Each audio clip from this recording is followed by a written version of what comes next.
ప్రియ క్రైస్తవ సహోదరి సహోదరుడా, దేవుని యందు విశ్వాస్యతతో కూడిన వాగ్దానము దేవుని యొక్క వాక్యములో ఈ విధంగా తెలియచేస్తుంది.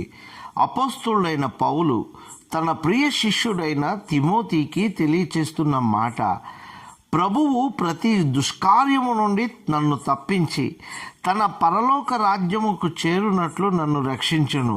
యుగ యుగములు ఆయనకు మహిమ కలుగునుగాక. ఆమెన్. పౌలు యొక్క విశ్వాస్యత, నిశ్చయత చూసారా ఎంత గొప్పగా ఉన్నదో. ప్రతి దుష్కార్యము నుండి తప్పించి, అంటే మనిషి దుష్కార్యములలో పడబోతున్నాడు. ఆ దుష్కార్యముల నుంచి, ఆ దుష్టత్వము నుంచి, ఆ మూర్ఖత్వము నుంచి తప్పించువాడు దేవుడు ఒకడు మాత్రమే. ఏ లోకములో ఏ మనిషి వల్ల ఆ మూర్ఖత్వం తప్పింపబడదు. లోకములో ఏ శక్తుల వల్ల కానీ దుష్కార్యము, దుష్టత్వము తప్పింపబడదు.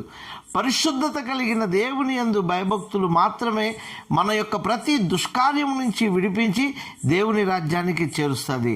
అటువంటి నిశ్చయత, విశ్వాసము మనము కలిగి ఉన్నప్పుడు దేవుని యొక్క ఆశీర్వాదము పొందుకొని దేవుని రాజ్యములోనికి మనము ప్రవేశిద్దాం. అటువంటి కృప దేవాతి దేవుడు మనందరికీ దయచేయునుగాక. ఆమెన్.